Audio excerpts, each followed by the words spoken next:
Did my share screen come up? Yep, journalism basic, one image. Okay, off we go. Bill, are you going to read? Yes, Okay.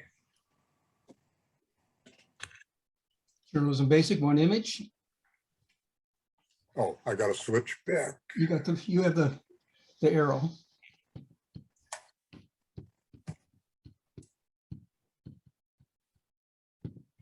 Chicano style, one of 4. Men and women of the Chicano style motorcycle club gathered at Portuguese Beach for the 6th annual oyster run. 2 of 4. There were many women enjoying the day on the back of the bike with their men. The beautiful day and camaraderie is captured in the helmets of these parlistas. Probably good for everybody to mute themselves if you can. 4 of 4, there were also several Chicanas with their own bikes and no men on the back. Okay, Fred, it's yours. Yeah, this is quite a melee of machinery here in this photograph. The issue I had with this series is I didn't know where to look. My eye just kind of, there's really no point of focus to all these people here in machinery. I think what I would probably want to do is get maybe have a point of focus like one person, and then have deal with the depth of field perhaps to block out some of the confusing background. But that one image I do like, I think it was 4, the one coming straight at me like that. I really like that. It's really clean. This stuck with me as a image in this series as the strongest, I thought. And the other image, you know, which could be a little playful, would be that maybe getting a reflection of somebody in those helmets. That was chrome helmets from image 3, I think it was. Was it 1? Yeah, right there.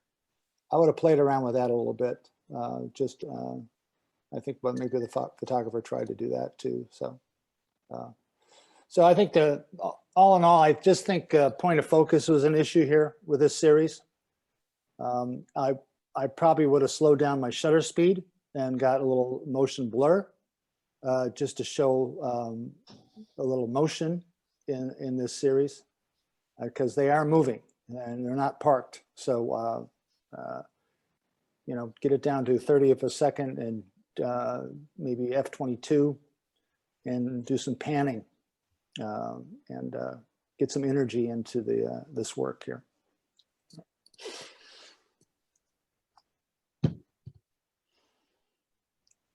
Next.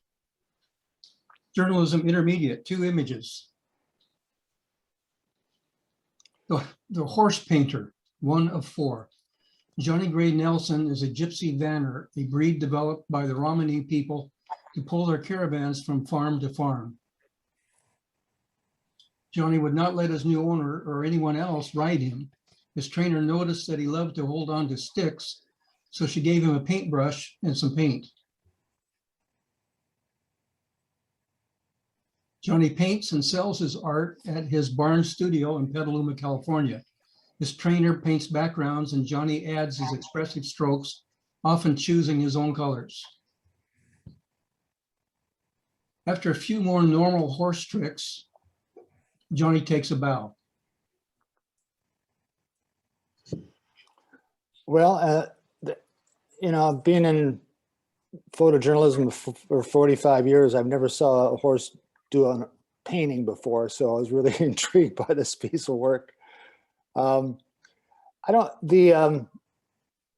a good story, but it's kind of a hard read because first of all, the light doesn't really serve the photographer all that well. And I know it's inside the barn and it's probably midday light. So that didn't really complement this body of work that much. And if you move up to where the horse is actually doing the painting, it's really hard to see what's going on there. I mean, I had to read the caption and figure out what was happening here with the paintbrush. But I think, you know, when you're doing a photo series like this, you definitely want to have a detail shot, right? Something really close up. You want to have an overall, and you want to have a signature shot, and just different varieties of photographs in your series. But it, like, you know, it's just really hard light, in this, and the backgrounds are a little confusing too, but intriguing story in journalism. Horse painting. Never saw it before. You can just say next when you're done. Okay, all right. Next. Reservoir depletion. Lake Sonoma provides drinking water for more than 600,000 residents in Sonoma and Marin counties. On July 23rd, 2019, the reservoir's water level was at 96% capacity. On July 23rd, 2021, after 2 years of exceptional drought, the water level has dropped 52 feet to 50% capacity. Only 1 to 2 years of supply remains if this drought continues. Well, this would be an assignment that I would get for the Chronicle. They'd say, go out and illustrate the drought. And so the photographer did exactly that by showing the receding shoreline. And I think, boy, it looks as the photographer went out maybe late in the afternoon. So the light is kind of nice and low, which really helps this photograph a lot. I actually would have probably pulled back even a little bit more, you know, just to show a little bit more of the lake with a wider angle lens. Just a little bit more, yeah. But, and I don't know if you were going to do the, I probably as a working for a newspaper, I probably would have to do, this would be one of maybe 4 or 5 different shots. I would then go down and get, you know, showing a dead frog, you know, in the sand or something like that, that shows more of a detailed shot illustrating the drought, not so much just an overall. Okay, next. Journalism advanced, 1 image. 1 room school, 1 of 3. Stewart's Point School, 1885 to 1940, was one of the 190,000 one-room schools in 1919 in America. Due to age, weather, and neglect, many of them are gone. There are fewer than 400 one-room schools today. Some are still in use today. The Laguna Elementary School near Petaluma, California, was built in 1906. The school is currently used as a Montessori school.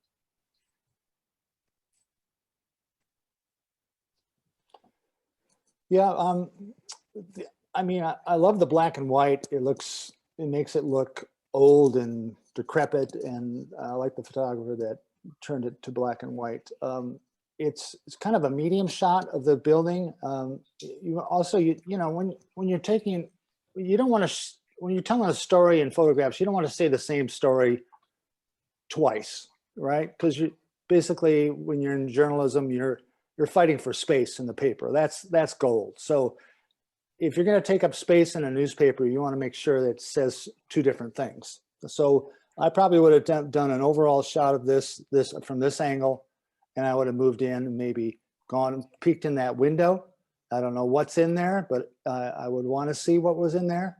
Even though there's a fence probably around it, I would have probably trespassed in order to get in there to see what is actually happening in that building. So it just needed a little bit more detail. Give me a detailed shot of this to just enhance your storyline. Okay, next.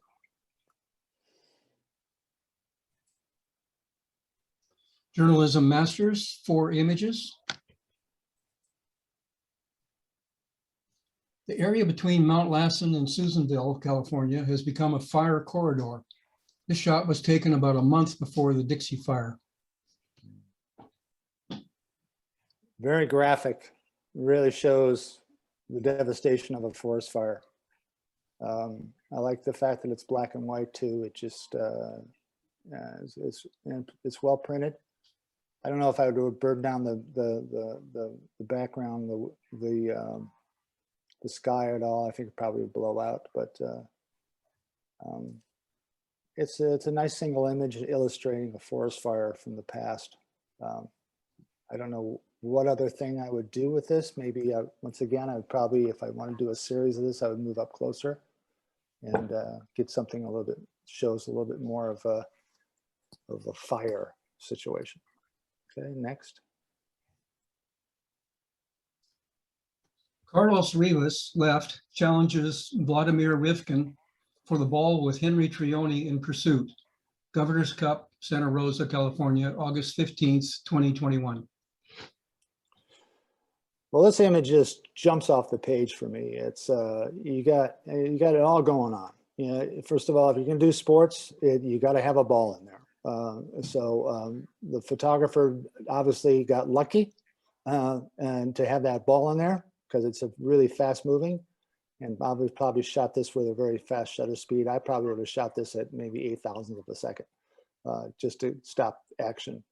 But look at the faces. The face from the middle part. The good use of cropping in this.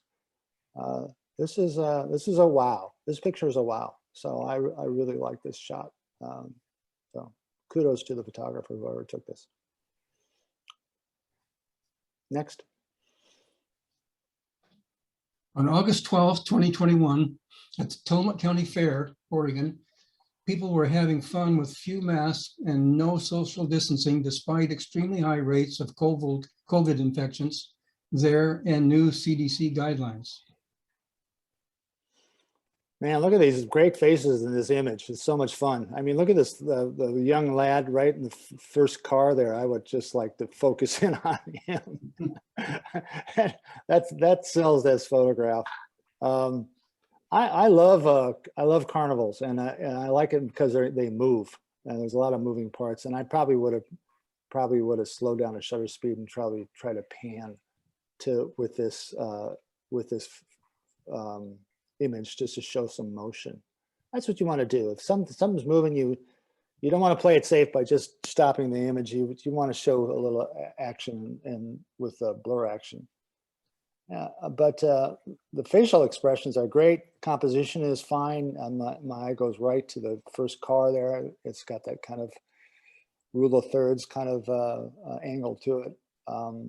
So it's a fun, playful shot. Of course, you know, you always got everybody laughing, and then you got one serious person like that poor kid scared to death behind the other one, you know, so kind of dilutes that a little bit, but you know, it's all good.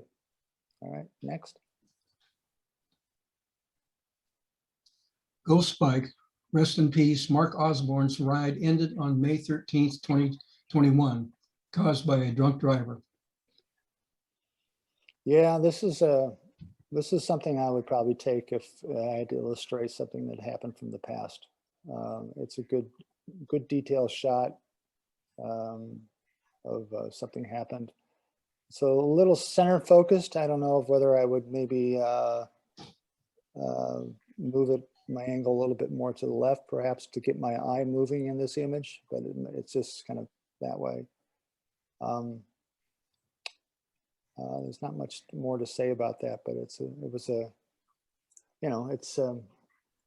has some emotion to it because of somebody actually dying. So yeah, that's journalism. So good job on that one. Next. Monochrome, basic 4 images. Son of a vet, gifts my father left me.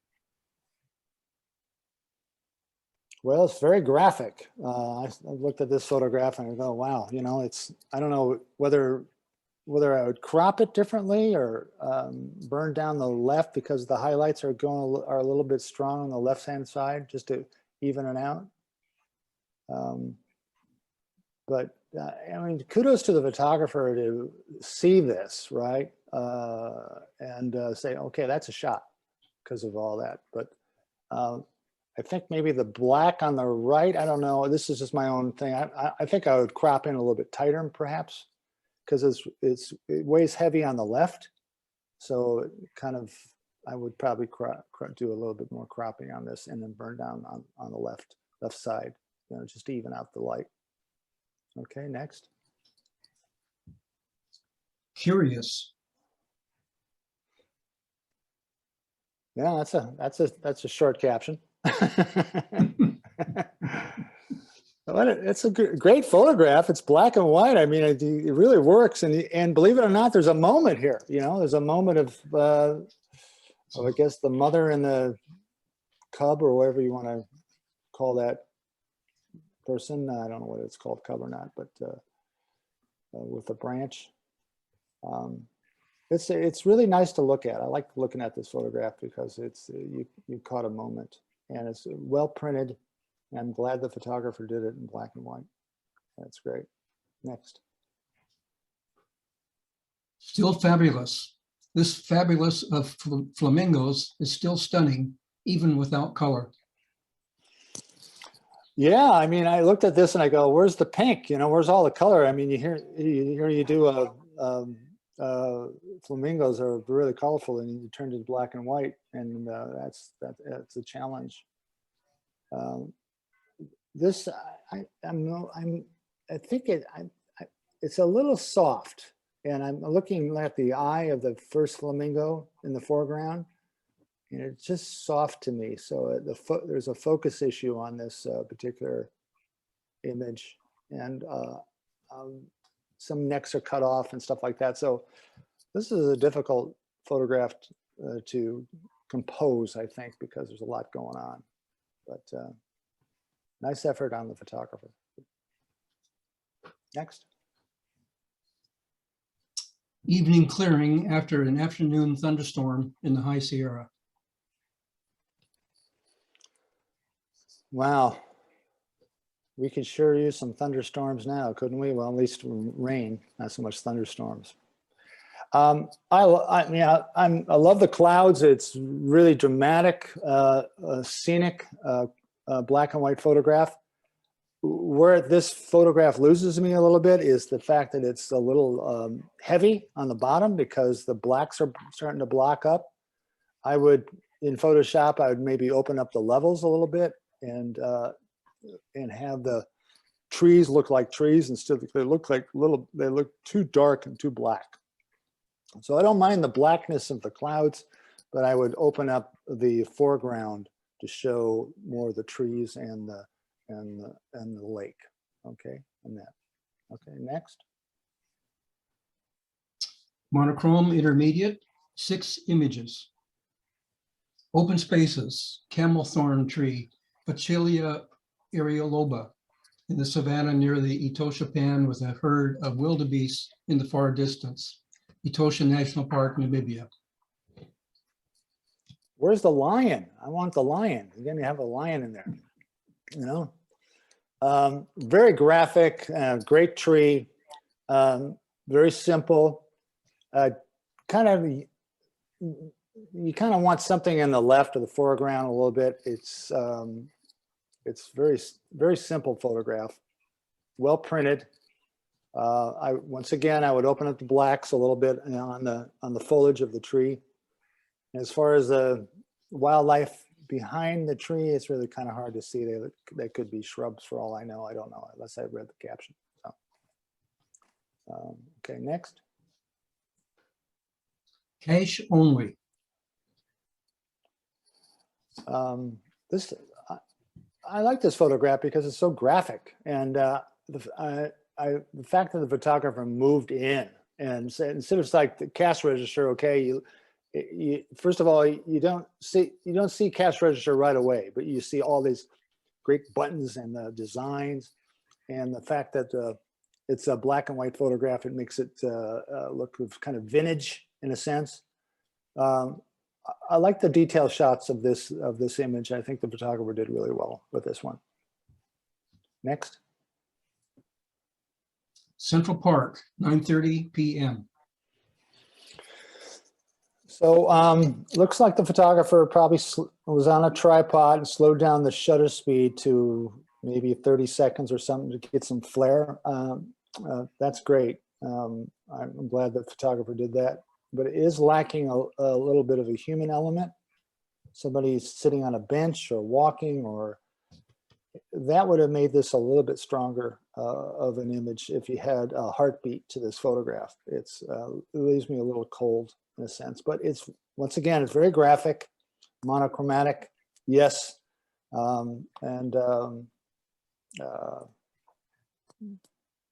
all I can say about that one. Okay, next. Vanishing Point, Fort Point, San Francisco. There you go. Now we got a person in there that evens this photograph out. One thing about digital photography is that, you know, if you're overexposed in your highlights, there's no way you can pull that out. So what I do, I always expose for my highlights all the time. So I would point my camera into that highlight and meter off of that, and then pull back and shoot the photograph just to get so that my whites wouldn't blow out. But composition wise is very strong. I like the eye of the photographer that actually saw this, and the fact that the photographer actually got a human element involved, even though it was a back, but it shows it gives it some kind of dimension for it. Okay, next. Light and shadow. Well, there's no line about that. There's a lot of light and a lot of shadow. That's great. I mean, very graphic. You know, I think I might probably mention this last year when I judged this contest. I look at photographs and I go, does it pass the couch test? You know, and the couch test basically is, would I hang this above my couch? You know, myself. You know, me being a minimalistic kind of guy, I probably would hang this above my couch because I like it's so graphic and it's got great design. But if you don't want to, you know, if you look at a photograph and you go, do I want to look at this for, you know, 3 years above my couch? Then maybe that's not the right photograph for any photo contest or whatever. So, okay, next. Guided by perspective. Yeah, well, I see what the photographer is doing here with the lines, and composition wise, it kind of cradles the human beings in a sense. Once again, it's a little busy. There's so many lines that actually the prior photograph was busy, but for some reason my eye didn't struggle with it. It was fine, but this one's I'm struggling a little bit because the head is now butting up against the frame of what's going on there, and then you've got the windowsills that are blown out with the whites. I don't think the light really treated the photographer all that well in this image, but I applaud the eye of the photographer that actually saw this. Okay, all right, next. Monochrome Advanced 4 images. Palouse Barn and wheat fields. Boy, this is pretty, isn't it? It really is. This would be something that I would frame. I would frame this photograph.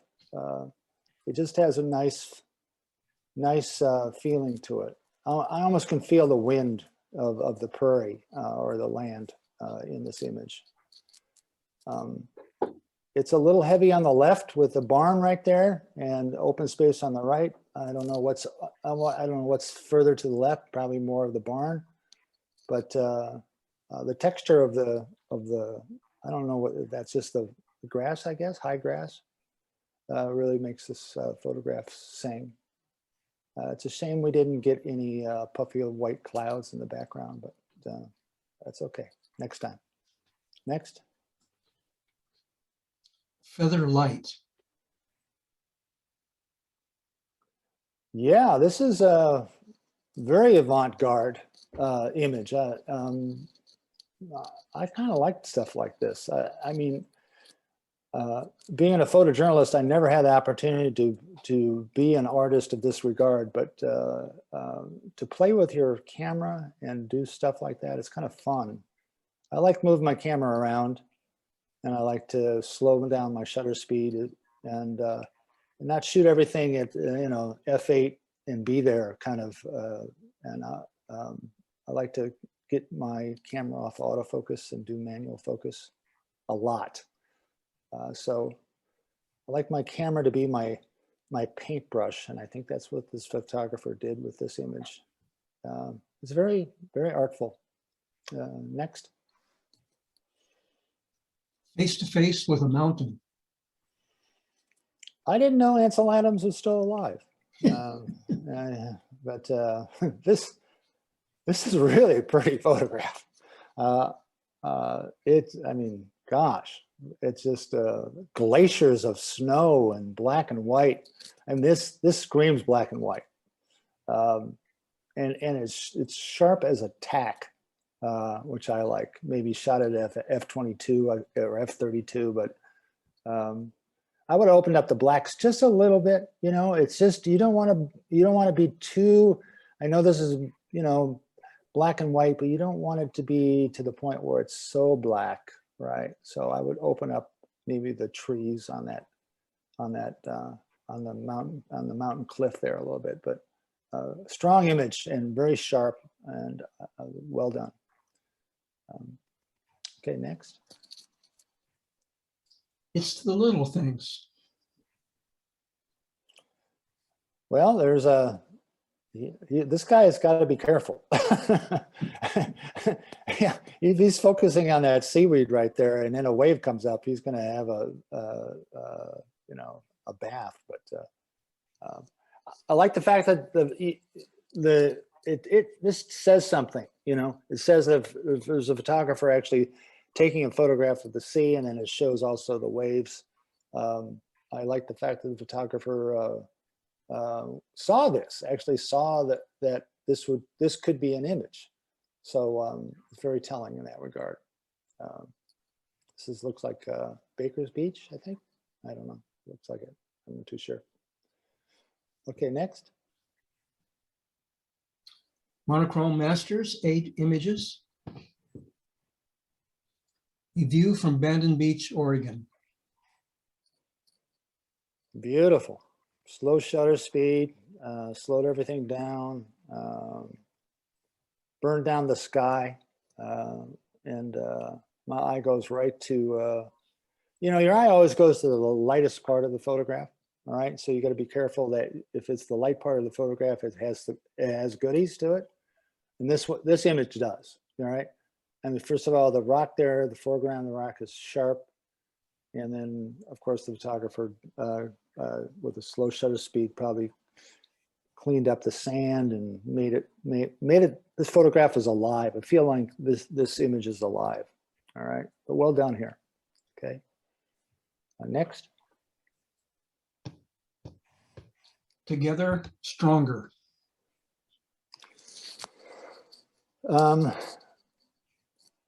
The great design, like the fact that the photographer saw this with the images. I don't know what time of day that perhaps this photographer took this image. It looks like it might be mid-afternoon. I would have liked to have gone back there a little bit later in the day or in the morning, just to give it a little bit more energy with the light.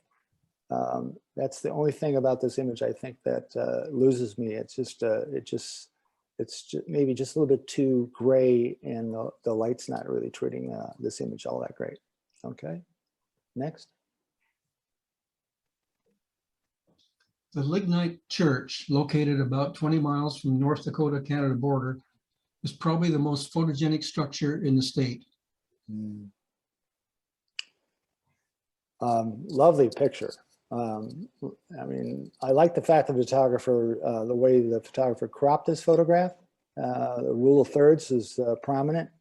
You got the trail going right to the church. My eye goes right to that church just by the way it's composed there. Ideally, it would be nice if there was maybe somebody walking down that path just to give it a little bit of a heartbeat, but still it's a nice image that you would like to hang on a wall somewhere. So well done. I would probably burn down the clouds a little bit of the highlights there. I don't know if you can or not, but once again, expose for your highlights. So I would meter off that highlight there. You know, in Photoshop, you can always bring it back, but you can never burn it down. Okay, next. Imagine.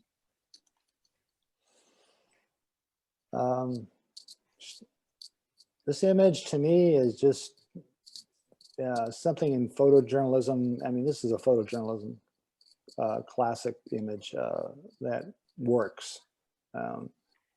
This you could put this on page 1, A1. The composition is great.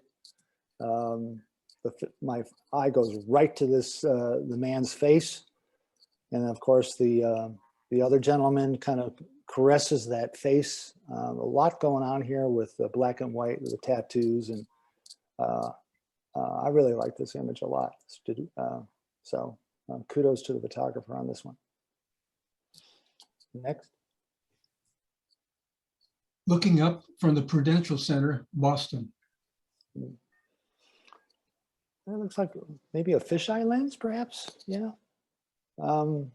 Very graphic. I like the design that the photographer is trying to achieve here. I don't know how I would do this anything differently, but it's very graphic. Maybe the clouds need to be burned down a little bit, but that's, you know, that's not a big issue here.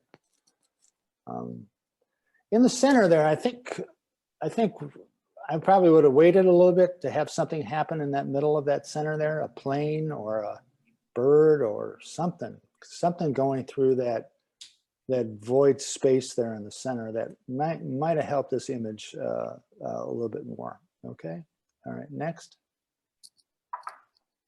Greeting a camel. This looks like it was done in a studio. Yeah, this is unbelievable. It's a very pretty picture. It's well composed.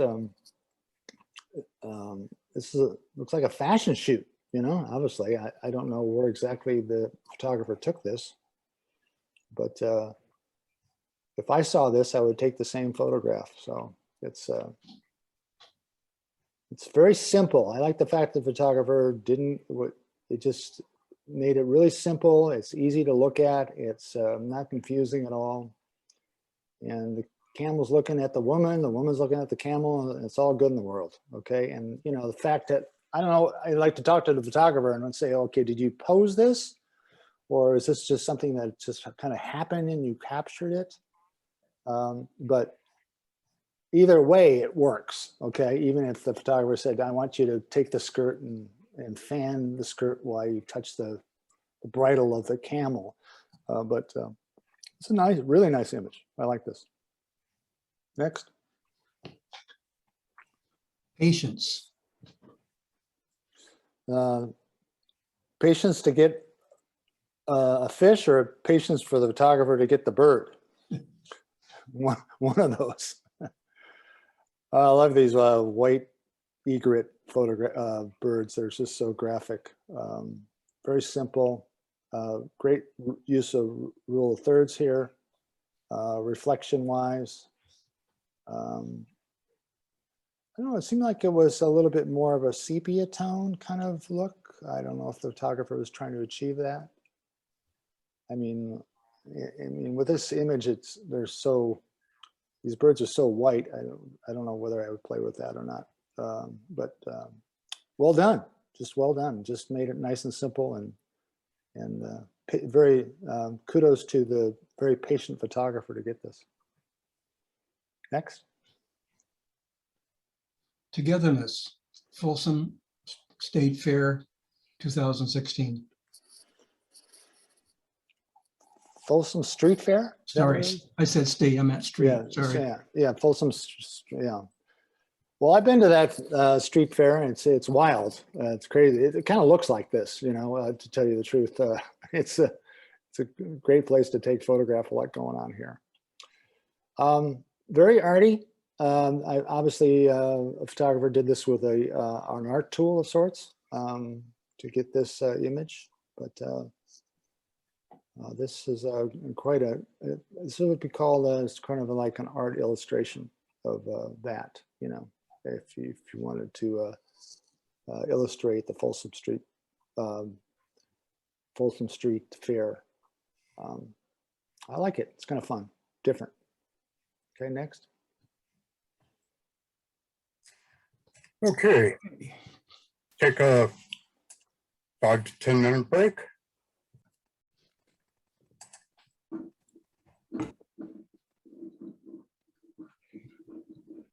Pictorial basic 4 images.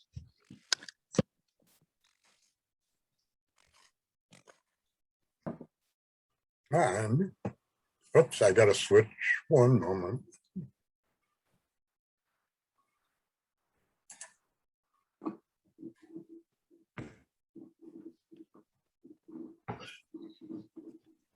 Colors of Autumn. Beautiful photograph. It just, I mean, it's a little bit of a cliche with bees and flowers, but this one really sings to me. I think it sings to me because the light is so beautiful. The photographer really just was at the right place at the right time. And it's nice that the photographer had that bee in her pocket, so you could drop it into the flower there. So, you know. It's always good to have a bee in your pocket. You can just kind of drop it in. Or in your bonnet. Oh. The bee in your bonnet, right? Yeah. No, I love this picture. You know why I like it? I'm romanced by the light. You know, it's all about light. If you go where the light is, you know, half your job is done by being a good photographer. So just chasing the light is perfect. And composition wise, they nailed it. Rule of thirds, they nailed it. Depth of field, nailed it. So well done. Next.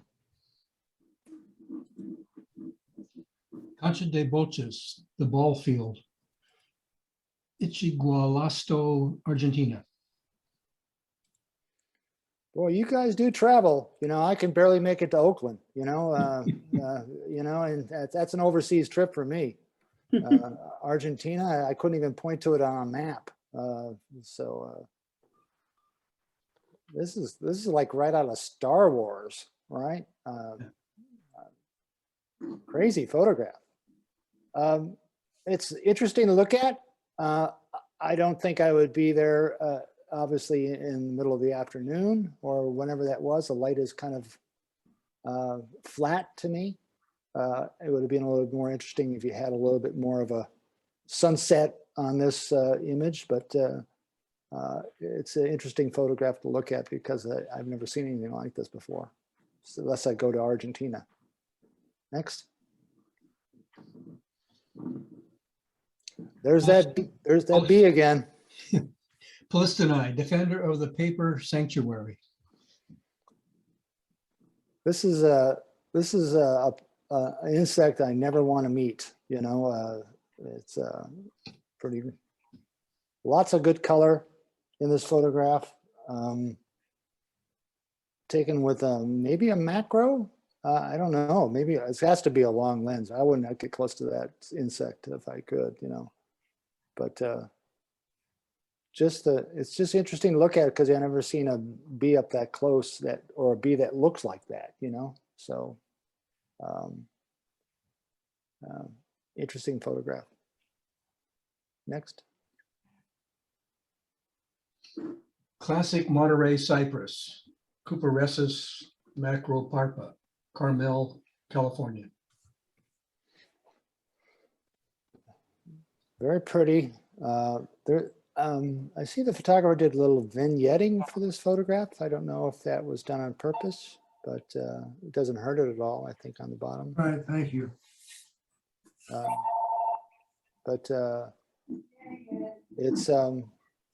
It's well composed. I like the fact that the tree is kind of a rule of thirds, off to the left. Very pretty to look at. I would open up the blacks though. I mean, see the trees over on the right, or the shrubbery, whatever you want to call it, those cypress trees or whatever. I would I would select that and open that up in Photoshop, you know. And believe it or not, for me in Photoshop, you know, I've been doing it for many years, but I don't use all the tools. I just use a handful of tools to when I post-process my work. And a lot of it has to do with just lightening up my my shadows, my highlights. So, okay, next. Pictorial intermediate, 6 images. Portals. This is just a very artful photograph. I had to look about 5 times to figure out where I'm at in this photograph. Am I inside somewhere? I almost feel like there should be somebody coming out of that doorway right there. But very graphic picture, pleasant to look at. Would I hang this on my wall? I probably would. I would hang this on my wall, you know, because it's just so simple. Colors to look at. I don't know whether I would sharpen it at all. I don't know. It looks like it looks pretty sharp to me, but that's a good find. Well done. All right, next. Tulip reflections. Now here's a something you want to put in your kitchen, huh? This is a beautiful picture of a tulip, and obviously done with some artistic tool of some sort, but really pleasant to look at. Very colorful. I love looking at this picture. I put this in my kitchen, definitely, or in my living room. This would be fun to hang over my couch. So well done on this. And rule of thirds works. I mean, my eye is going right to the red. Of course, the red is just, you know, that's the money shot right there. So, all right, next. Still waters below Thunder Mountain, High Sierra, California.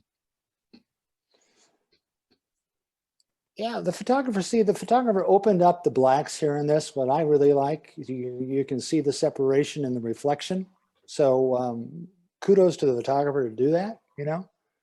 And the redness on the peaks there that threw me off a little bit. I don't know exactly what the photographer is trying to say there.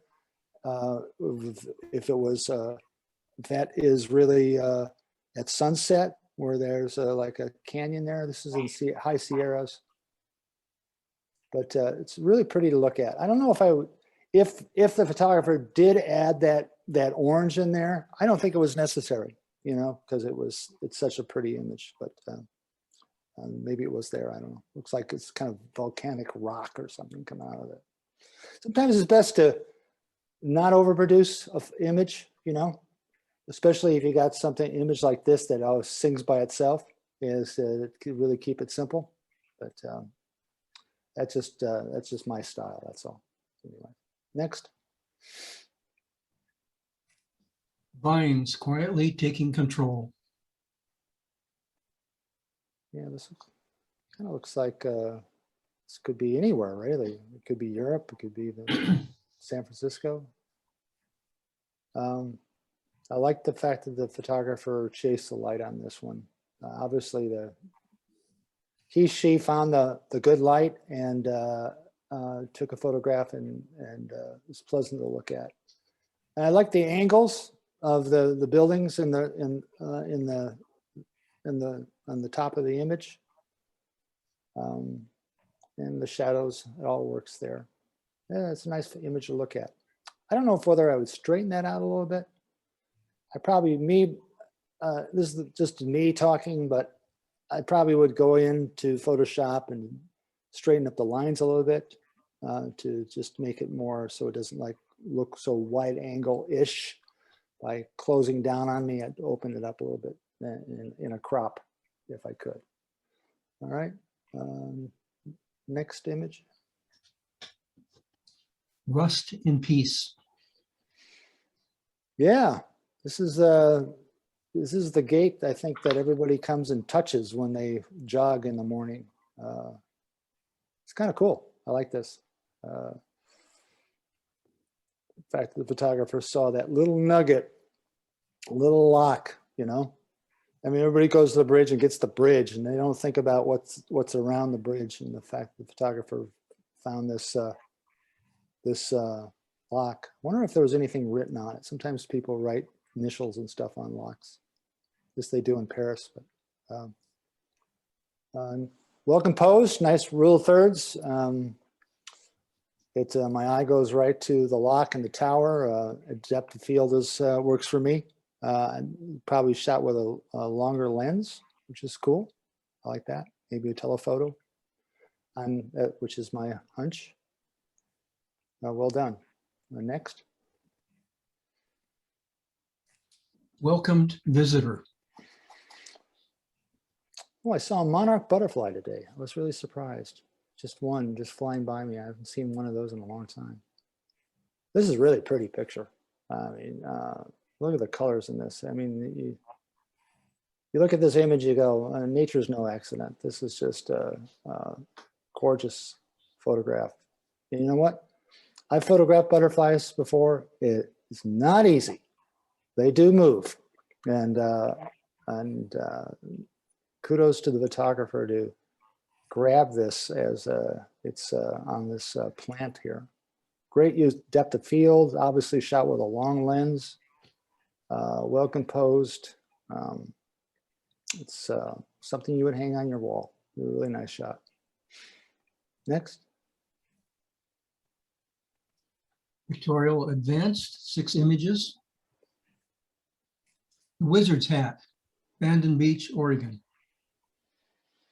Like everybody's going to Oregon. Yeah, it's beautiful. I love the light in this picture. I like the fact that you have some nice virgin sand there. There's nobody's walked on. And looks like the photographer slowed down the shutter, I think, a little bit, maybe, maybe not, I don't know.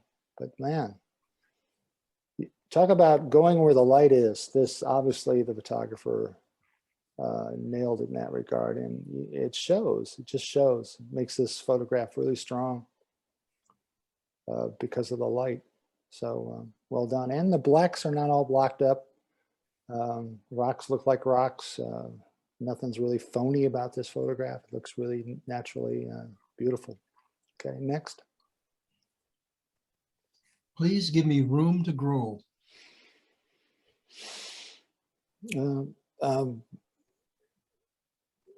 The way that the photographer cropped this image, I like it. I like the strong vertical. They do say that horizontal photographs sell better than vertical photographs, but you couldn't make this a horizontal picture if you tried, but it's very pretty. I like the fact that I like the contrast between the black and the pink and the green. It pops. This is the image that pops out at me. All right. I would open up a little bit. I'd open up the stem there a little bit just to give that a little bit more separation with the flowers. But you know, that's nickel dime stuff I'm talking about. I don't think you need the gold frame around it. It doesn't do anything for this image. I would have just left that alone, but doesn't take away from it either. So, all right, next. Watching and waiting. Brown bears fishing at Brooks Falls, Katmai National Park, Alaska. I looked at this photograph a lot, trying to figure out, okay, now I know this is done with a slow shutter speed, but how come the bears aren't blurry?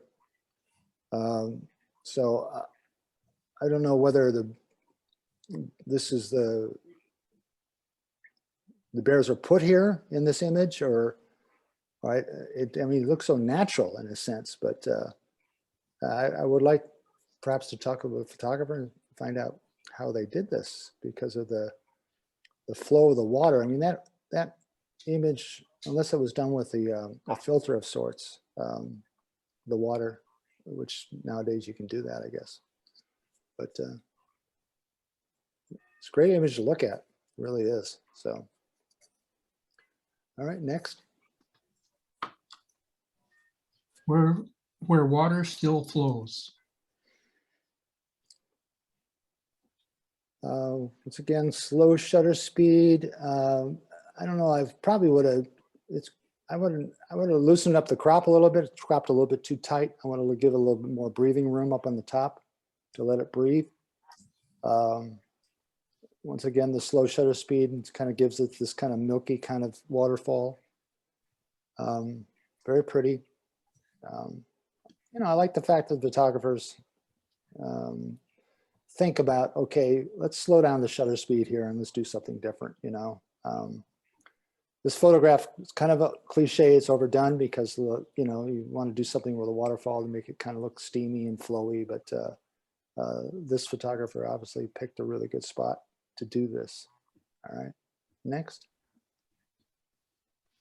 Vintage naked ladies. Well, when I saw this picture, I didn't see any naked ladies, but this is a really pretty shot, colorful, and with the fence and everything. It looks really nice. Composition is nice, pretty to look at. The colors are great. The light is treated really well in this image. I like the fact that the photographer burned down the background there, so it's not confusing. So it looks like the photographer spent a little time on this in post-production and made it sing. So it's a nice photograph. It's really pretty to look at. All right, next. Burning Man. Yeah, this looks like somebody's on fire. Yeah, I've been to Burning Man 3 times, and this is kind of how it looks. I had a hard time with this image because it's so avant-garde. I can't see what's going on here as far as literally seeing what's going on. But it's, you know, this is art. So you got to look at it in that vein. The colors are nice. I don't think there's anything sharp on this photograph, but maybe that's what the photographer wanted to do. I mean, you can't argue with art. You know, it's how the artist sees it, basically.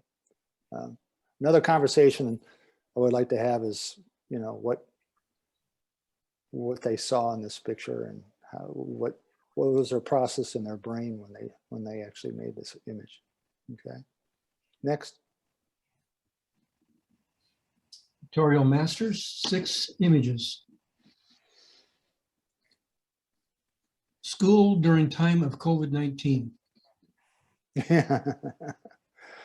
Yeah, this kind of could be like journalism shot right here. This is what the people did, you know. I'm surprised that they're not on their laptops right up there zooming in the tree, you know.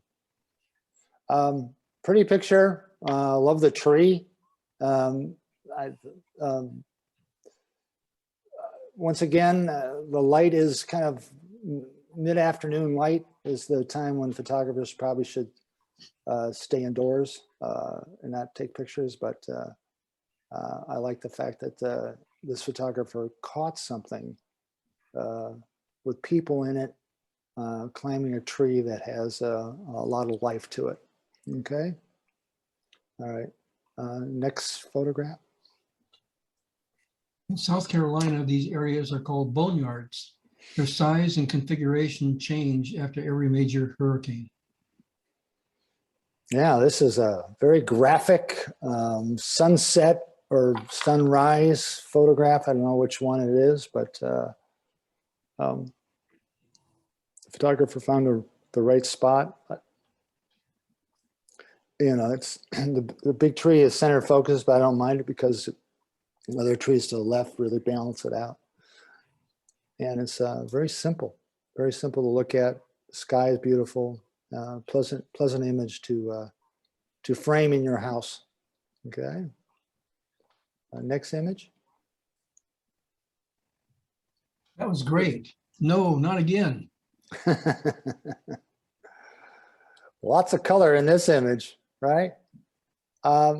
This would end up in the newspaper if I had to go out and shoot a feature of a, you know, like a weather feature or something like this. This is something I would bring back to the editors and show them. Fact that there's you know, the one's got their hand over their face, the other one's smiling, and there's a lot of color there. I don't know if I would crop it the top off just a little bit, make it more of a square photograph. I don't know. Just that gray metal bar, maybe that's a little bit fussy, but it's a fun image to look at. All right, next. Playful innocence shines through. Yeah, this is a little haunting. You know, I look at this shot. I mean, I like the image. I like the fact that they're just staring right at the photographer, you know. It's a little soft or back focused. Just a little soft all the way around, I think. I think the neck is sharp, but the eyes are not sharp. And the light, the light's coming from somewhere that's kind of, I don't know if it works or doesn't work. I'm a little on the fence about that, the light, but yeah, it's a good find. I mean, I would shoot the same picture, basically. If I saw these two gals in this this kind of look, I would take them into a good lighting situation, make sure it's sharp. But it's a good find on the photographer's part. Next. Channeling Vincent. Yeah, this is you're done with, I guess, done with a artist tool in Photoshop. You know, I don't know if it adds to it. It's kind of distracting, I think, in a sense. I'm not a big fan of artist tools. I'd rather see the real stuff, you know. But the blacks are kind of dark, and I mean, the sky, obviously, it looked like it was a really nice sky when this happened. But sometimes you want to be careful, and you want to be more authentic in your work and keep it kind of simple, you know. Don't get too crazy with Photoshop. All right, next. Sunrise flight. Yeah, here's somebody up early, got their 400 millimeter out and shooting with 2,000th of a second and shallow depth of field and getting the nice light that goes through the wings. I like this picture. This is really nice. I've got a lot of bird pictures in my portfolio, and tell you the truth, I haven't sold a one. So I'm off birds for a while. But this is really pretty. I like this shot. Good composition too. You know, you gave it a little room to fly. Yeah, I would actually give it even a little bit more room because it's a little in the center focused. I let this bird fly, give it a little more room to fly to the left. Okay, next. Travel. Basic 3 images. Tiny traveler. Motorcycles are a key form of transportation for everyone in Indonesia, along East Java, Indonesia. You know, you sell me, if you got a moment that's real, you got me. You got me. You're selling me on the image here. This is a moment where a little child is hanging on to dad or whoever she's hanging on to, and has a shy look, and it really works. It's a nice picture. I would lighten up her face a little bit just to give it a little bit more, so my eye would go to it a little bit quicker. And maybe, I don't know if it's cropped a little bit too tight. I don't know. I mean, I'm being fussy here, but kudos to the photographer that saw that moment and photographed that scene and was looked behind the image and found out, okay, I got a nice blank palette behind this image, so it's going to make it really simple. and that was achieved. All right, well done. Next. On the trail towards Mount Aconcagua, highest point in the Western Hemisphere. Wow, and you photographer probably had to go to the highest point, probably exhausted in this, right? Getting this image. I like the shrubbery that's leading the photograph into the mountains. It's a nice scenic image. Maybe I would have waited a little bit later in the day to photograph this, go back to it, or if I could, just because the light is a little bit more in the afternoon light, which, you know, you want it to have a little bit of a sex appeal to it. And that is done by just being in good light. Okay. All right, next shot. Hell's Gate is part of a slick rock trail system in Moab, Utah. The throat of Hell's Gate climbs at 20 to 30 degrees with a peak or two near 45 degrees uphill. This is crazy. What are these people doing this, you know? It's a great action shot of this Jeep, you know, going through it. And the fact that the photographer is doing the vertical format, the path leads right to the Jeep. I probably would have rack focused this maybe if I had a zoom to show it a little bit more motion. You know, slow down my shutter speed, just pull back on my my zoom lens just to give it a little bit more energy. It's a little bit, the Jeep kind of looks like it's parked there. I'm sure it wasn't, you know, but really good angles.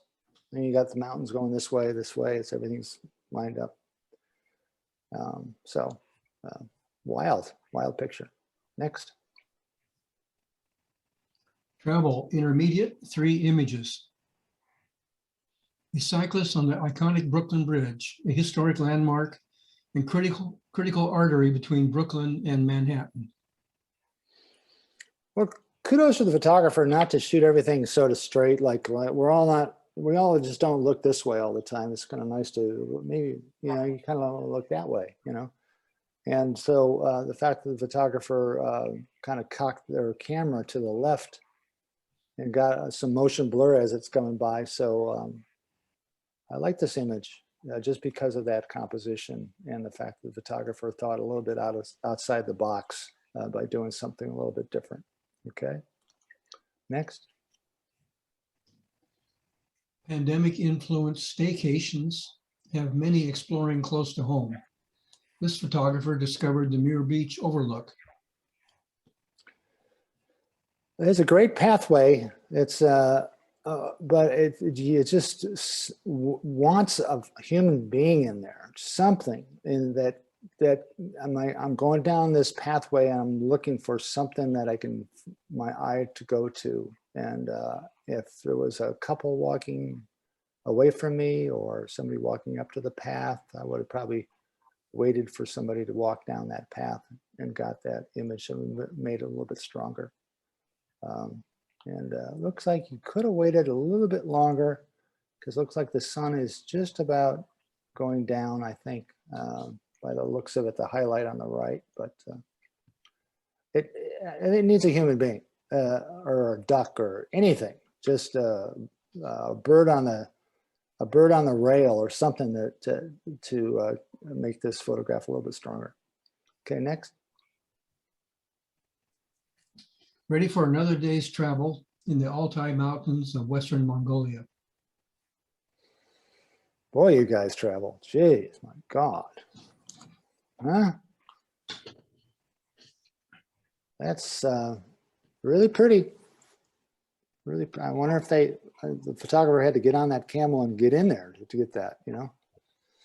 So I love the light. I love the clouds. It's a great, it's a great portrait of a camel, to tell you the truth. It looks very National Geographic-ish photograph here. Okay, next. Travel advanced 4 images. Early morning moonset over the eastern Sierras, viewed from Mono Lake. Yeah, this is the tufas, right? Right. Got the moon in there. It's real pretty. It's really nice. I wonder if the a little bit earlier might have helped this photograph. It looks like you got a little bit too much, too late in the morning, I think, for this image. I mean, it's really pretty. I would have maybe another half an hour prior, maybe, if you were there. Maybe you were, I don't know. But that would have made this image a little bit stronger as far as light goes. But, you know, it's pretty to look at. It's really even light, very even light. And the fact you got the moon and the clouds and the snow, and you got it all going on there. So it's a great spot. All right, next. Kenai fjords of Alaska are products of glacial activity and tectonic plate activity. Wind and storm action continues to alter the landscape, famously producing arches, spires, and coves. Well, this is once again, this could be right out of a travel magazine. The photographer looks like he might have got this from a boat, and then kudos to the photographer that did that. It's a little, it could back off on the contrast a little bit. It's a little bit too contrasty for my liking. I would have done that, just backed it off in Photoshop. It's a little bit hard. I call it hard lighting, but very pretty, very pretty. Okay, next. The sculptured, colorful painted hills of John Day Fossil Beds National Monument in Oregon were formed over 35 million years ago by ash layers deposited by ancient volcanic eruptions. It's wild looking, it really is. I think if I was there, I think I would shoot more of the design. The goodies are this ribs of redness that is going through that hillside there. I'm sure the photographer moved in closer to get that, but scenic wise, it looks really nice. Yeah, I like this. You know what? You know, if I was with my, believe it or not, if I was with somebody else, a friend or my wife or girlfriend or boyfriend or whatever, I would say, go stand on the hill over there. You know, go walk out there and stand on the hill and just look out, just to give it a little bit of sense of a heartbeat. You know, so that's what I would do to this picture. All right, next. The Berber village of Budagar rises above the trees of the Magoon River oasis in the high Atlas Mountains of Morocco. Yeah, the light is really fun here, and a lot of, you know, I love this purple that's coming off this mountain here. It's really pretty. Once again, nice travel photograph, travel magazine kind of photograph. I don't know if I would change any part of this image. If I wanted to show the town, this would be a good angle for it. So, and I'm glad the photographer went out there when the light was kind of nice and fun and low. Good, kudos to that. Okay, next. Travel Masters, 2 images. Goal. The Wine Country Polo Club plays at the Trione Polo Field in Santa Rosa, California, every Thursday, Saturday, and Sunday during the summer months. Admission is free.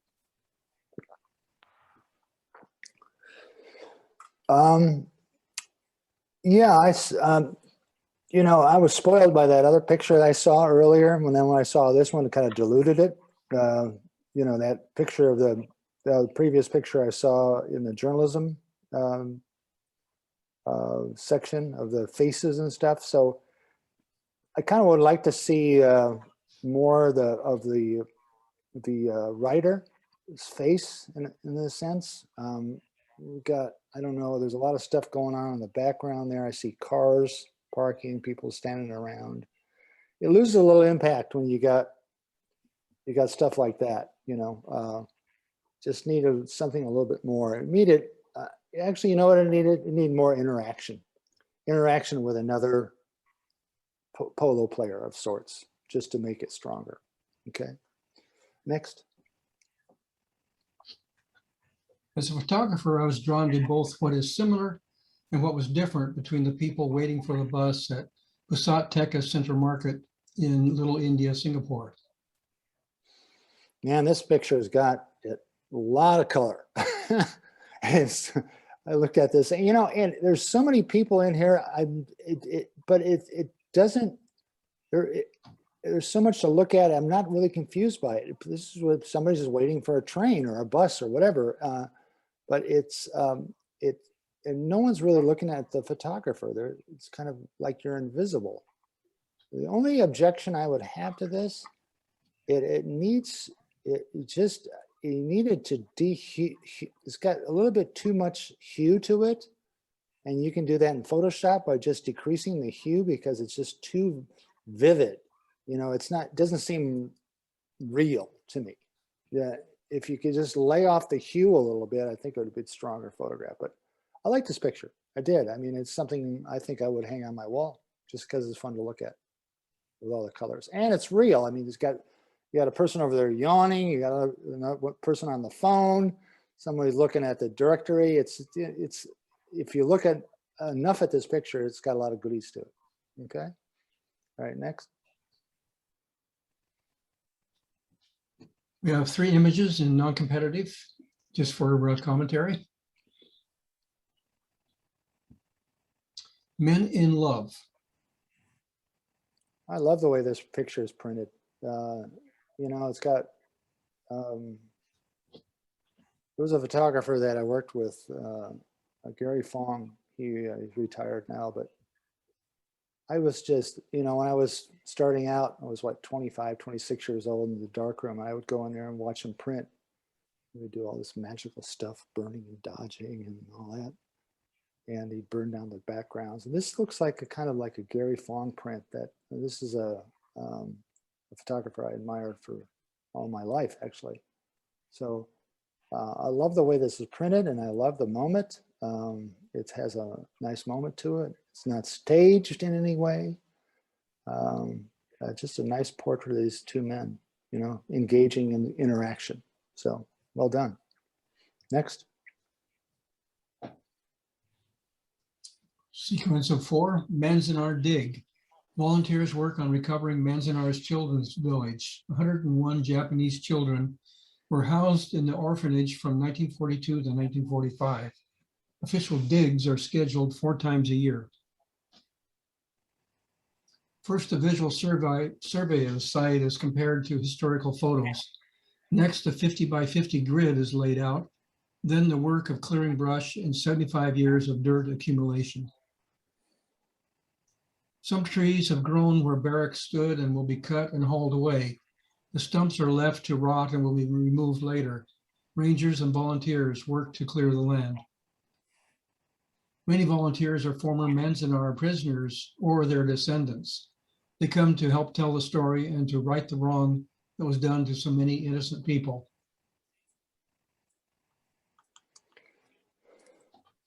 One thing I've learned that if your caption has to be long, it basically means that your photograph doesn't have a whole lot of impact. You know, if you have to explain what's going on in the picture in words, and then you're missing something when it comes to photographing it. A lot of people, they're working and their faces are down in the dirt. And that's the big objection I have to this series, is that everybody's looking down. I'm not emotionally connected to this story, and because of that. There's that one image of that guy that's pretty tight where I can see his face. It has that root, I guess, something like that. I think that was the strongest image you had, he or she had. But I mean, interesting story. I mean, I could see if there was a big story about this. This surely the photographer did a great job to illustrate what's going on here by, I mean, that image there, I think is the strongest because I get to see the gentleman's face, you know, and the depth of field is good, you know, and it's sharp. The other ones are sort of, they're overall all the time. I would like more detail. I would perhaps maybe have the photographers get way back and shoot this, what's going on, or hands in the dirt, you know, maybe a shovel in the dirt, maybe slow down the shutter speed to get a little, have it to be a little bit more, have a little bit more energy of people working. But that's what I would do with this series. Next. Isolation. Yeah, this is looks like the photographer stripped out the color in the background and just wanted to say something about the people and color. I like the photographer that took some chances with this by doing something a little bit different. But I think it was a little bit overproduced for my liking. I would, you know, there's a lot of great isolation pictures in the pandemic that we've seen, you know, every day actually during that time when we were isolated. But I don't know, it's just something about seeing somebody from behind and with a car wheel and a foot coming out of the leg, and you know, it'd be better, I think, if there was just one strong image that showed isolation instead of a package deal like a trio here. Okay, next. Okay, 5 to 10 minute break, and we'll be back with the winners. Cool. Yep. Here we go.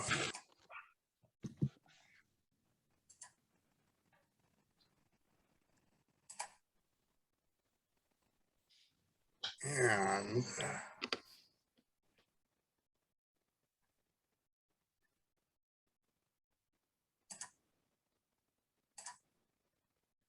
okay, journalism basic, one image.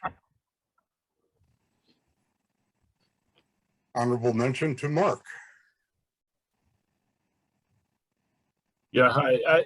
I just stumbled. I didn't know they had this event, but it was out at Portuguese Beach, and a lot of good photo opportunities. But I just kind of came at the end, and next year I'd like to go early and do a few more photographs out of it.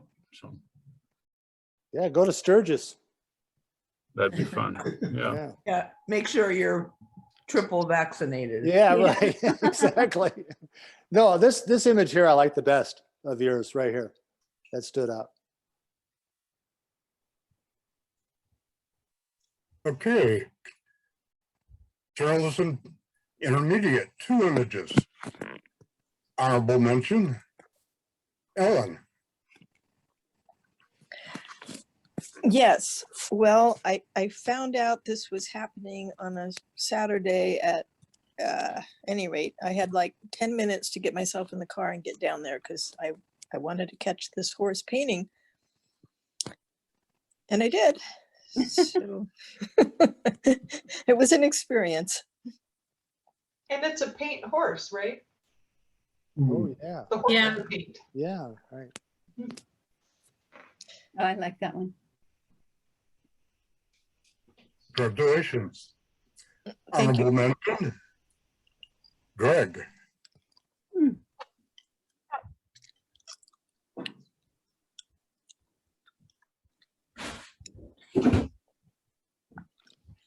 Is he there? He was.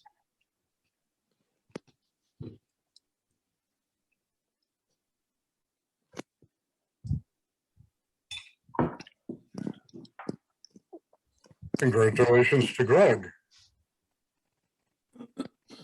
Journalism advanced, 1 image.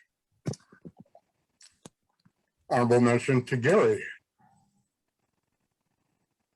I haven't seen him tonight. No. I think he's late. Congratulations. It's a great Congratulations, concept. Gary.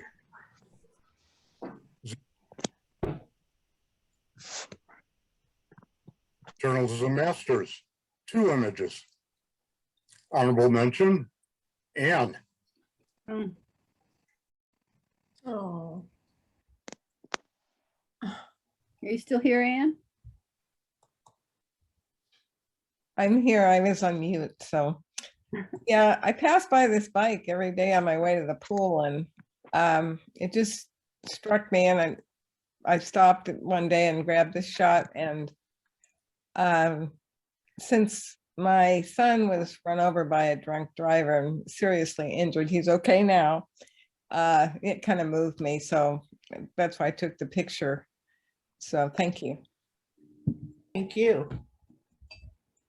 Congratulations. First place, Bill. Oh, thank you. Yeah, I shot this in burst mode.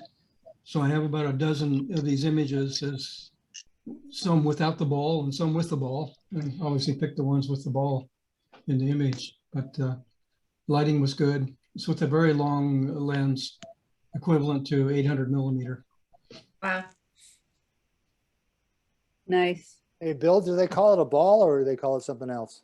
Oh, it's a ball. Is it a ball? Okay. Yep. Yeah. Ball and mallet. Congratulations. Thank you. Monochrome Basic, 3 images. Honorable mention, Elizabeth.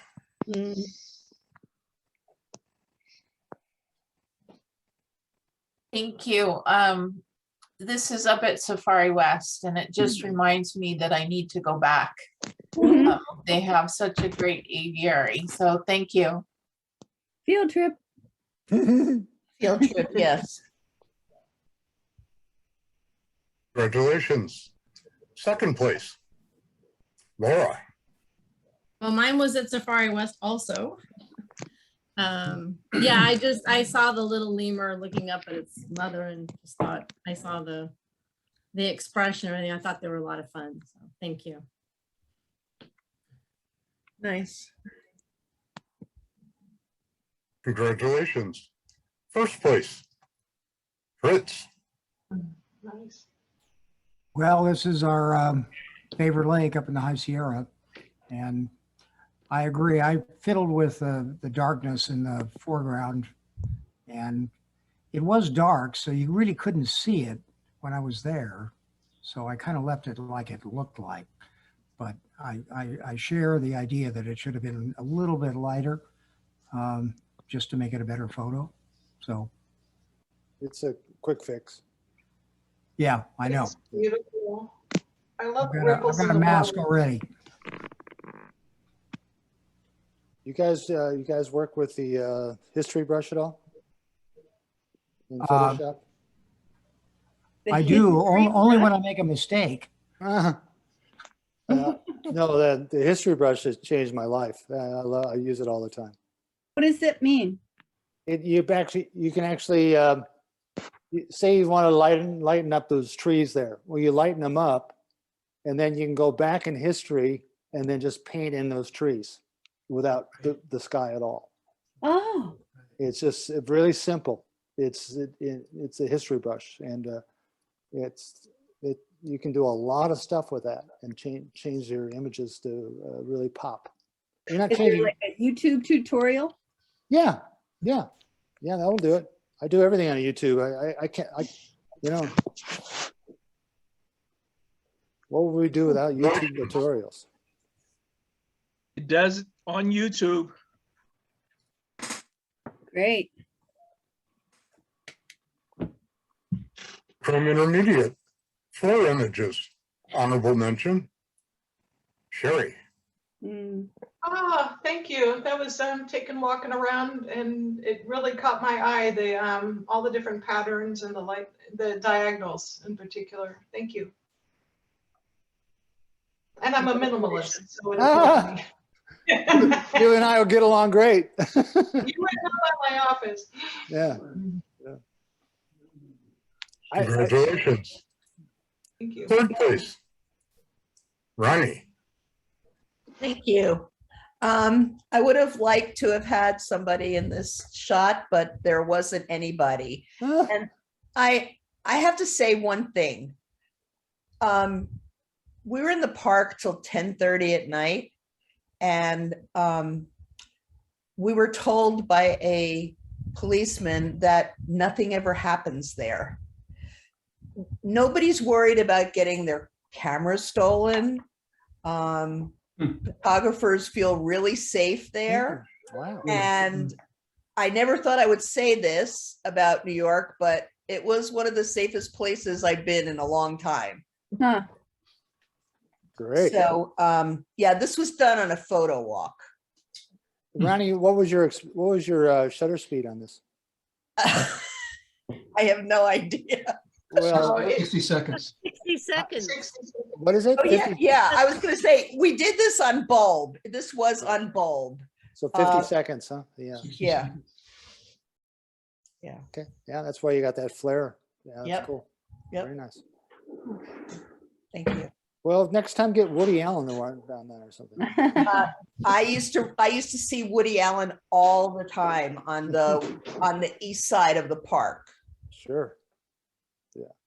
Glad I don't see him anymore. Yeah. Yeah. Well, that's a whole nother story. Yeah. Congratulations. Thank you. Second place. Pat. On mute. Thank you very much. Yeah, this is kind of one of the few trees left from all the wildlife in Wow. Etosha in this particular area, and it was just a beautiful spot. We pulled over and just had to take a picture of this tree. And I agree with you. I will definitely have to lighten the blacks. Thanks for the tip. I'll do that.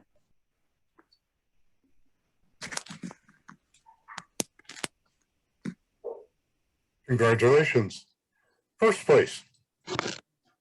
Betsy. Hey, congratulations. Thank you. Thanks. I was just captivated by this antique cash register up. Oh, it was in a little cafe up on the coast north of Jenner. And it was a tough photo to take because it was placed right in the corner of windows. So it was really bright in the back. I played with exposure a lot on this to get it right. And thank you. I appreciate this. Congratulations. Very Good good. shot. Yeah. What was your focal length on this? Do you know? Was it a 50? 50 millimeter? I was using my 1:400 and I was standing back. It says 325. Oh, there we go. 325. Wow. Okay. Yeah. Wow. Yeah, yeah. I did it that way because I was able to stabilize my hand against a pole that was there. Yeah. You're a true photographer. Find a rock. Yeah. Great. Congratulations. Monochrome Advanced. 4 images. Honorable mention. Linda. She wasn't able to get into the meeting tonight. Ah, Oh, bummer. Bummer. congratulations, Linda. Third place. Bill. Oh, he's not here. Love this. Yeah, that's nice. That's He's nice. in Portugal. Traveling. Yeah. Congratulations to Bill. Second place. Tricia. I love this. Oh, it's nice. We had a field trip to Petaluma, like a scavenger hunt to Petaluma. And there's a parking garage there that has a lot of art in it. And there was this dragon that looked like it had been stenciled onto the cement wall. And so I was playing with double exposure and camera motion. And this is what came from the dragon. Wow. Thank you. Great. Wow. That's great. I love it, Trisha. Thank you. That's cool. Very cool. Congratulations. First place, Jennifer. Wow. Thank you. This is Mount Denali from an airplane. We flew up pretty close to this face of this of the mountain. The black is rocks, and I will try to bring that out some. It's not trees or anything that would have much detail, but that was a very good suggestion. So thank you. Really appreciate it. Pretty photo. Bravo, Jennifer. Yeah, Thank nice you. shot. Real nice image. That's stunning. Congratulations. Monochrome Masters, 4 images, honorable mention. Bill. Oh, no. Great. So this was in India, Western India, Tar Desert, so it's close to Pakistan. And we were taken to a place in the desert where there were dancers and musicians and camels for riding, obligatory camel rides. And at one point, this particular dancer grabbed the reins and led this camel up on top of a sand dune and posed with the camel. And then the other dancer went up, and it went on for half an hour, 45 minutes. So, and the camels were all very colorfully garbed. And so I have a lot of pictures, and I'm trying to do a series in black and white because the colors are just blinding. And the sky was a brilliant blue, very bright blue, totally featureless. And the sand is totally featureless. So I've been playing with this now for quite some time, and I'll keep it up. Still working, it's still a work in progress. Fantastic. I'm thinking portfolio, Bill. Yeah. Yeah. Yeah, I'm thinking too, a candidate for a portfolio. It's one of the two options I'm looking at. You're going to do it on fashion shooting? No, camels. Camels. Camel fashions. Really, I could see this in Vogue, honestly. This is just amazing. Yeah, it's really beautiful. Thank you. Congratulations. Third place, Tony. This is one of my favorite churches. It's a place where we've taken members of the workshop every year. You can't get very close to it. This is, it's probably over 100 yards, and you have to wait a long time for either the cows or the horses to get out of the way. Thank you.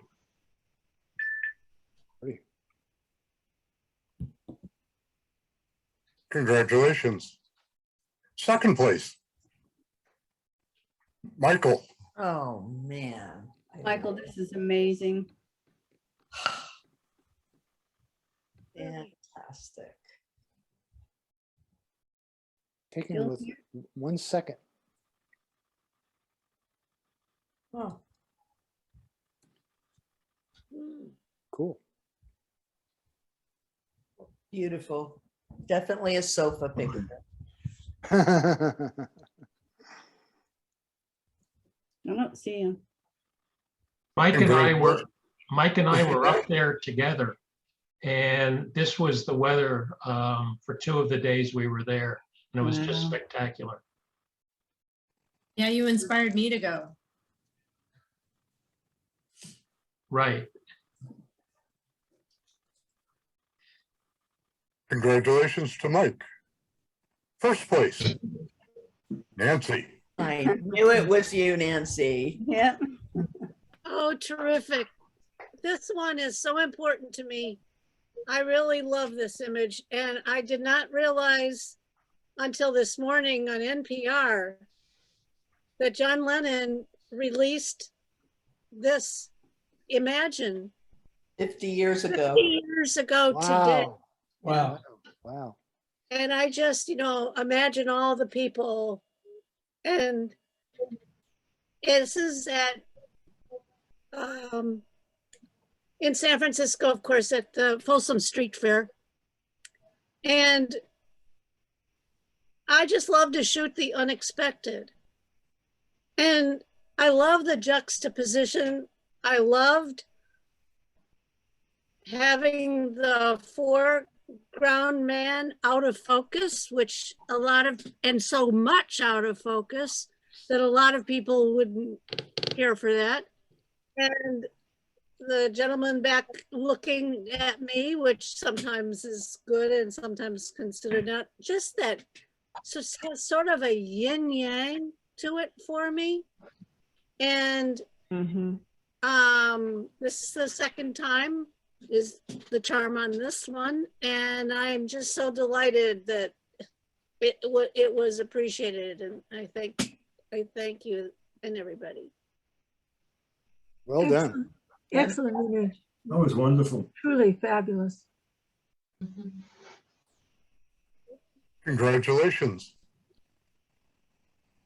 Pictorial Basic, 1 image, first place.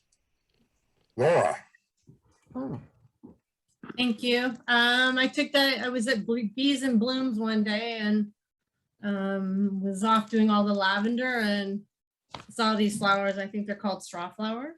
And I'm always liking critters big and small, and I saw these bees, and so I was trying to capture it. So thank you. Congratulations, Laura. Great color, beautiful color. And that soft background is really lovely. Yeah. So what lens were you using?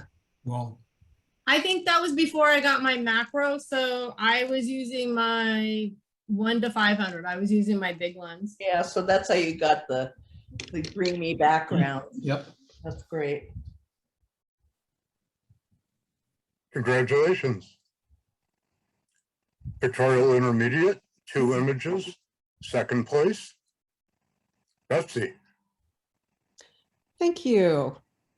I really enjoyed making this photograph.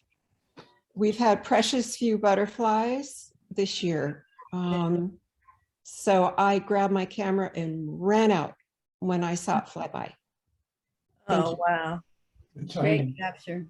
Yeah, Great. I like the way the blue ties in with the flower. nice choice of flowers. Yeah, perfect. Congratulations. First place, Ronnie. Oh, yeah. Wow. Well, thank you. So I did a webinar with Jackie Kramer, who I'm in a group on Facebook called Florography or something like that. Yeah, Florography. And Jackie was actually did her first class at out of Chicago last week. So this was about using Mylar to create reflections, and I ordered some black Mylar, which is not easy to use. It does take some getting used to, but that's what the reflection is at the bottom. Very cool. Very, yeah. Really good. Thank you. Congratulations. Thank you. What did you do to get that pictorial, Yeah. graphic drawing type of? I'm pretty sure it was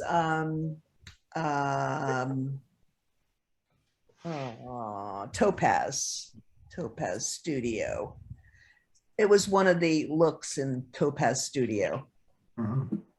You could challenge yourself and do a portfolio using black mylar. I could, couldn't I? You could do a really good job of it too. Thank you. Yeah, I might do that. If I ever do a portfolio, it'll probably be on still lifes. Yeah, that'd be good too. Yeah. Yeah, thank you very much. I appreciate it. Congratulations.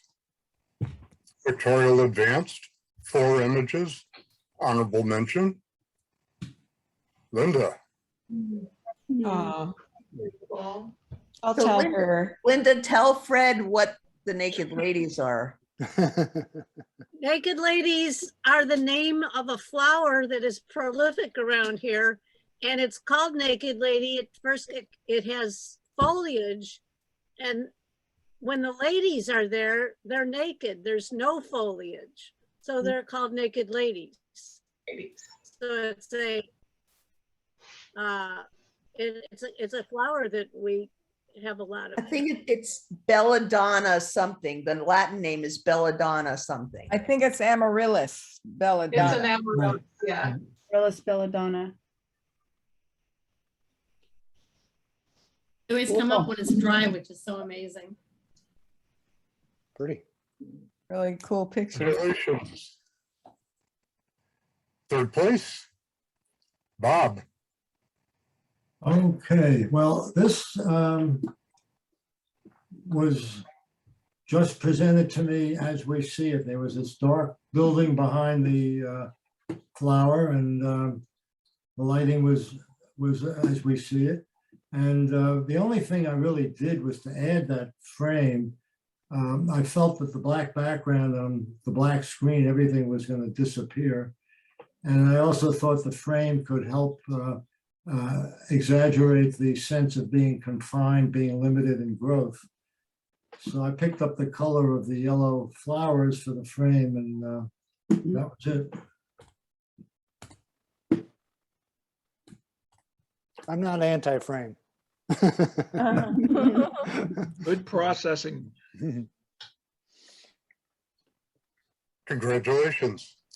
2nd place, Jennifer. Oh, beautiful. Oh, sorry, I was muted. Well, thank you. This is the reason the bears are in focus is because they stay absolutely still. Really? And they're just staring at the water, waiting for a fish. Yeah, right. So, and this was an 1/8 of a second. So yeah, they stayed still for at least that long, but the Wow. water is really moving quite quickly. So anyway, I just thought that was a Yeah. fun thing to do. I was scratching my head over this photograph. I was just like, wow, do the bears really stand that still? Yeah, they do. They stand very, very still. Hmm. And when they move really fast, and they come up with a fish in their mouth. It's just great to watch. That is the predator. It's probably the way they hunt, right? Just that it helps them hunt, right? Yeah. Your focal length was not that long. You must have been pretty close. Yes, right on the bank of the river. Are you on the platform? I'm sorry? Isn't there a platform right there? I don't think I was for this one. I think I was actually down pretty close to the water. The platform is up actually right near the falls. And so I was a little bit farther away from that. It might have been, if there's an area where there's a lower platform that's closer to the ground, very well fenced, fortunately. I think there's a bear trying to eat you, Jennifer. These bears are so interested in the fish, and there's so many fish, that they really just ignore the people. I have some photos of people and bears not that far away from each other.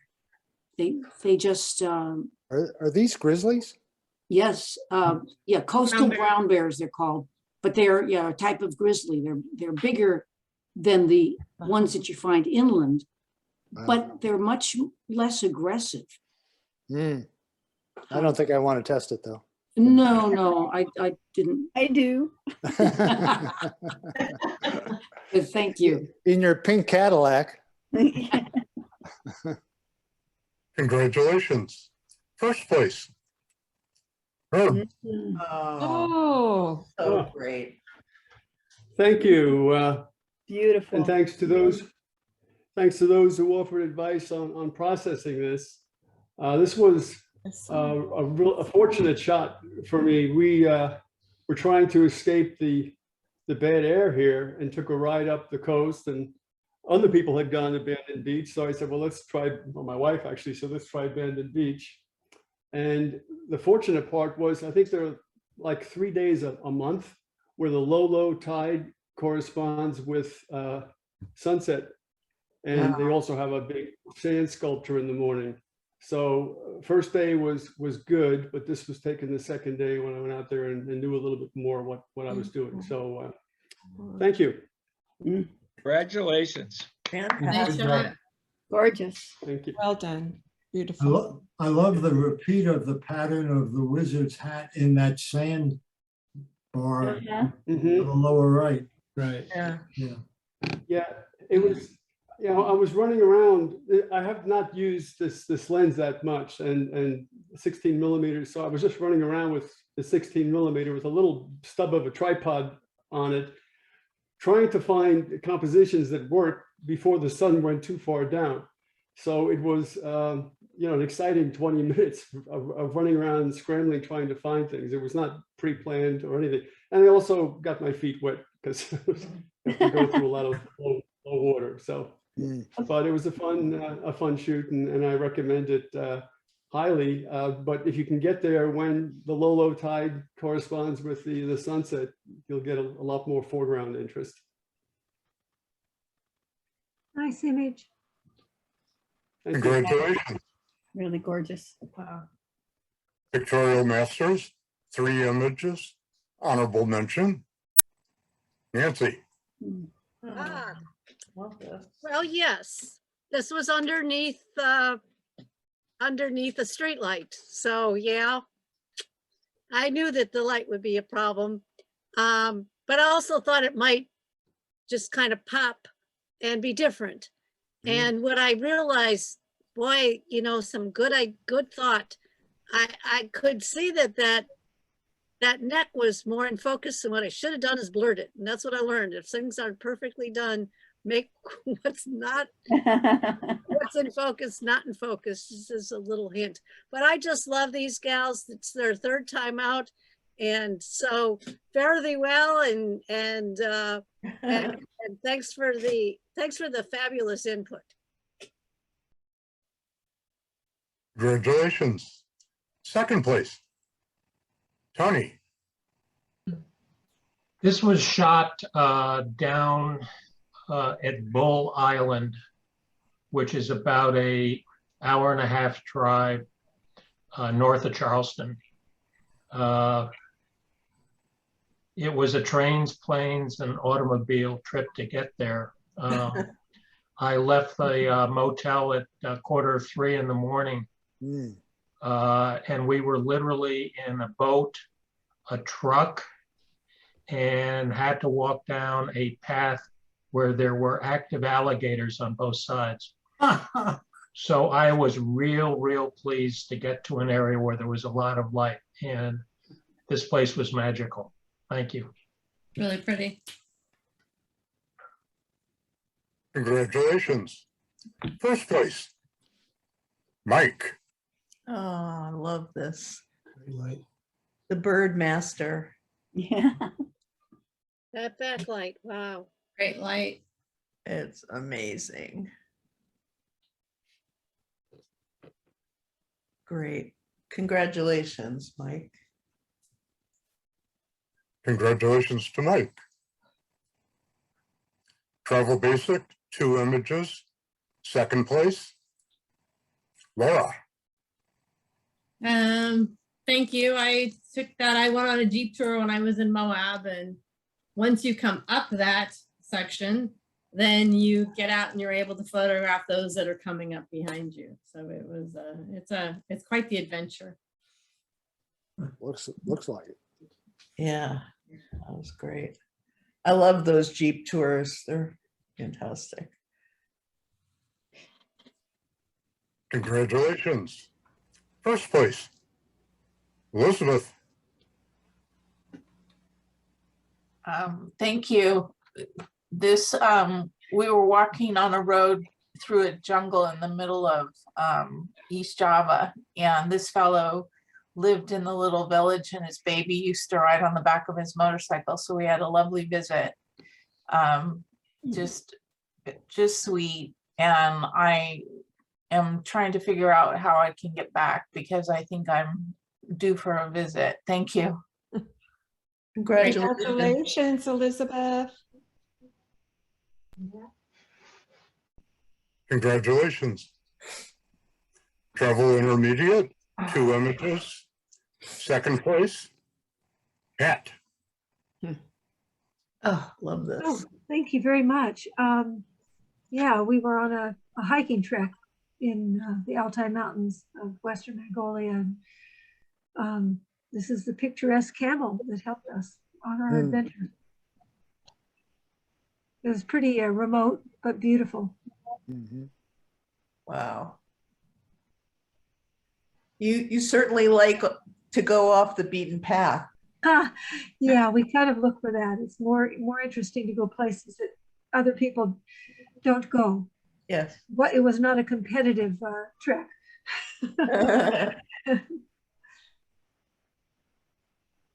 Congratulations. First place, Ronnie. Oh, wow. So this was my second photo walk of the week. And I'd like to tell you that the tweaking of the angle was my idea, but it wasn't. But it's a good idea to go with another person to shoot the Brooklyn Bridge because you've got the pedestrian side and you've got the cyclist side, and it's really dangerous to be standing on the cyclist side. Yeah, it's pretty crazy there. I have driven over this bridge many, many times and have never walked on it until this past week. So it's really exciting. So thank you very much. Congratulations. Travel advanced, 2 images. Second place, Herb. I hear thunder. Oh, cool. We're not good. Not working. There we go. Maybe. Thank you. Yeah, this was another one of those opportunities where the lighting was just great, and yeah, I agree. It might have been a more powerful image with the crop down from the top, just focusing in on those hills. But I had submitted that twice before, and I thought the group would be getting a little bored. And the clouds were nice, and the sky was there, so I said, let me do a wider one. But this is it's an amazing place, and if you get a chance to get there in good light, you'll have no shortage of photographic opportunities. It's a great picture. Sorry, or my comment about not good is about the thunder, because we don't want more lightning strike fires like last year. Oh, yeah. Sorry. Lori, that's okay. Lori's out on the deck watching some lightning over Hood Mountain right now. So really, it's terrifying. Yes. Know the feeling. Thank you. Congratulations. First place, Bob. Wow. Beautiful. It just, what you see is what I got. There's nothing else to say. I mean, that's what it was like in the morning, and I just took the picture. If I had gotten there earlier, I'm not sure, the moon would have been higher, and yeah, I'm not sure how that composition would have worked out. in any case, I really can't take any credit for it. It's all in nature. Being at the clicked the right place at button. the right time. Yep. Pretty. Congratulations. Thank you. Travel Masters, 2 images. Second place, Bill. Thank you.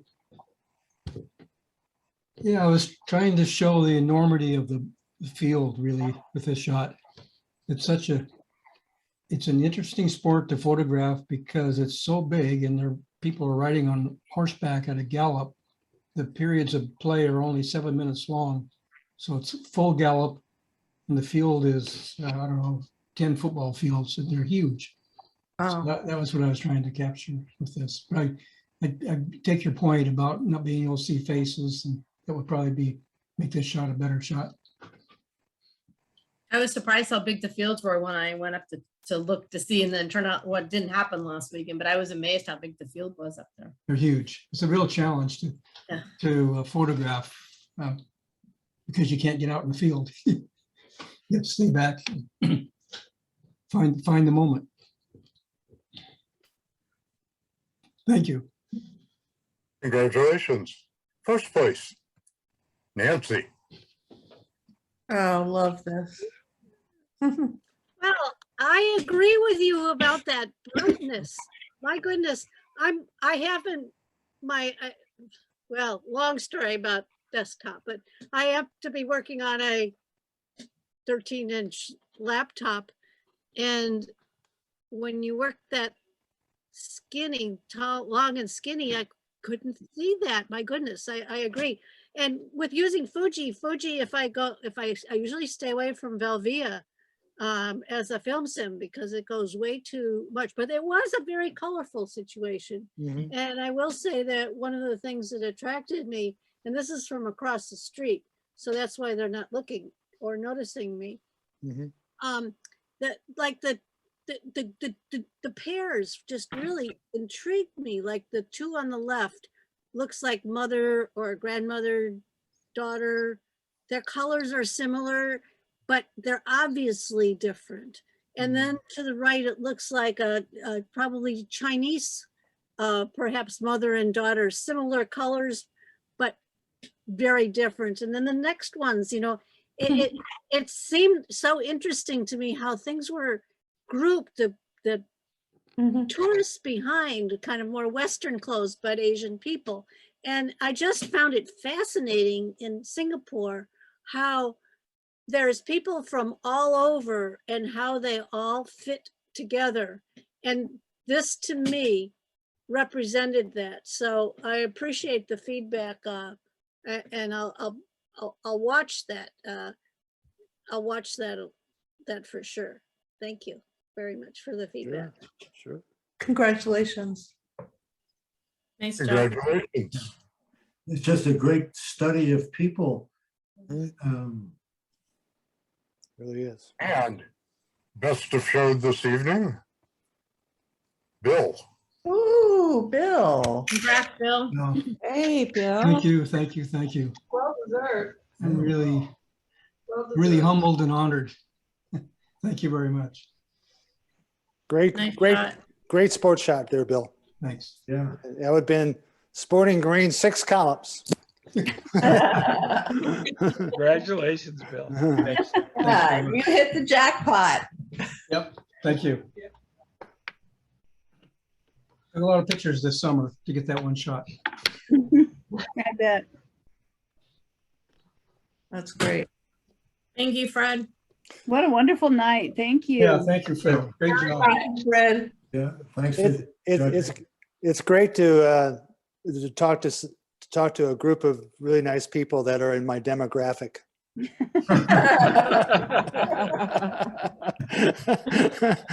We give you back the same. Exactly. I really enjoyed looking at your images. You guys are on fire. So keep up the good work. I hope I get to see you guys out there and rub elbows with you out there in the field. Yeah, that'd be nice. Yeah. I hope so. Thank you. We Thank you. Thanks. we can talk Good about night, everybody. Bye, everybody. Good Good night, everybody. Thanks, Bye now. Fred. See some of you tomorrow night.